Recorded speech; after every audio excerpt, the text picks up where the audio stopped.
Хэрвээ анх англи хэл сурч байсан өөртөөгөө би тааралдаа зөвлөгөө өгье гэвэл анхан шатанд хүн хэтэрхий их дүрмэн дээр төвлөрөх хэрэггүй дэмий гэдгийг ойлгох байсан. Дүрмийг үзэх цаг ирнэ. Яг монгол хэлийг анх сурахдаа эхэндээ маш их инпут аваад өөрөөр хэлбэл сонсож өнгөрөөсөн шиг ойлгомжтой төвшөнд сонирхолтой зүйлсийг уншиж сонсох хэрэгтэй. Дараа нь монгол хэлээ эзэмшсэн хойно сургуульд ороод бүгдээрээ дүрм сурсан шиг англи хэлийг бас тэгж олон цагийн турш ном зохиол уншиж сонсож эзэмших хэрэгтэй гэсэн үг. Тийм болохоор бид Octo-Learn-ийн аппликейшнийг яг энэ зарчмаар бүтээсэн. Хоёрт comprehensible input ба чих онголт. Ollie Richards гэж олон хэлтэй полиглот ютубер Аргентин улсад испани хэл сурах гэж очоод бүтлгүүтэд нэг л болж өгөхгүй юу ч ойлгохгүй байсан гэж байгаа.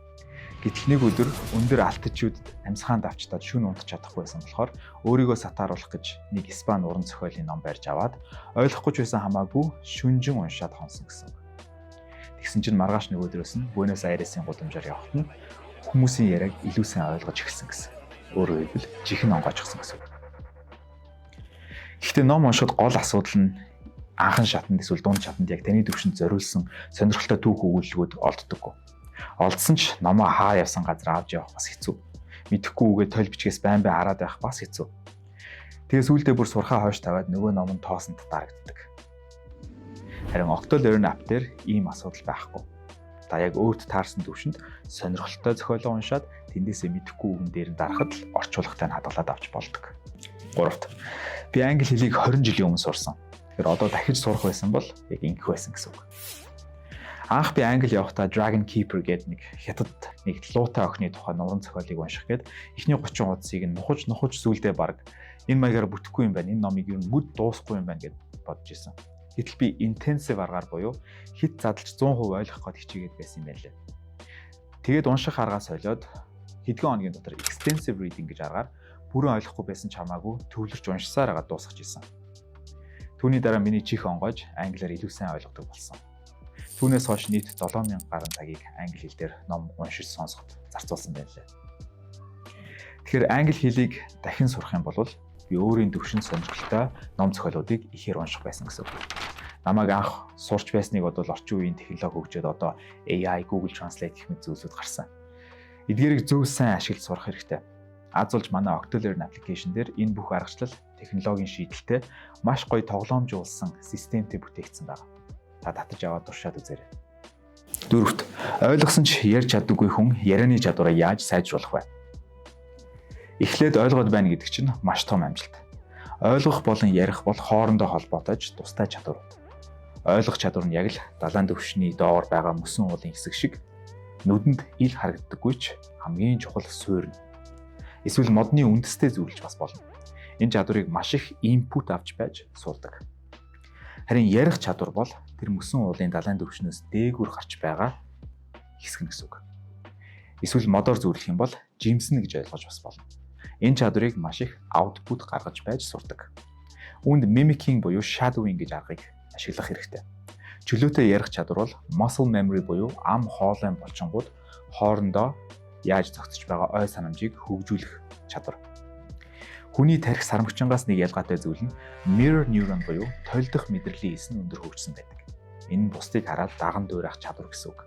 Тэгэхээр сайн ярьж сурахын тулд энэ булчингуудыг хөгжүүлэх нь ном уншихдаа давхар сонсож, даган чанга дуудаж унших, англи кино, бичлэг дуу сонсохдоо өгүүлбэрүүдийг нь хэллэгүүдийг нь дуурайж чанга дууддаг тийм дадалтай болох гэсэн үг. Энэ бүгдийг бас л манай Octo-Learn app дээр хийж болно. Та Octo AI-тай яриа өрнүүлэх, номоо чанга дуудаж унших, бас одоо шинээр нэмэгдэж байгаа дасгал ажлын фичер дээр та шинэ өгүүлбэр бүтээх дасгал болон дуудлагын чадвараа хөгжүүлэх дасгалуудыг хийх боломжтой боллоо. 5. Миний тархинд нийт 10 хэдийн хэлийн 300,000 гаруй үг байдаг. Яаж энэ олон үгийг эзэмшсэн бэ гэж юу? Ой тогтоолтоо яаж хөгжүүлэх вэ талаар бүгдээрээ ярилцъя. 1. Identity буюу ой санамж сайтай гэж би өөртөө бүрэн итгүүлдэг. Заримдаа мартах үед магадгүй дутуу нойртой, магадгүй ядарсан, амин дэмээ хангалттай аваагүй эсвэл төвлөрөөгүй байсан байх гэж боддог. Түүний оронд би мартамхай гэдэг үгийг цээрэлдэг гэсэн үг. 2. Mnemonics болон контекст холболтуудыг ашигладаг. Хүний тарих төсөөлөн бодох, сэтгэл хөдлөл гэх мэт зүйлсийг ашиглаж бүтээлч байдлаар олж авсан шинэ зүйлсийг урт хугацаанд хадгалдаг. Яагаад гэвэл шинэ зүйлсийг хадгалахад маш их энерги буюу калори шаарддаг учраас ихэнх зүйлсийг тарих мартах дуртай гэсэн үг.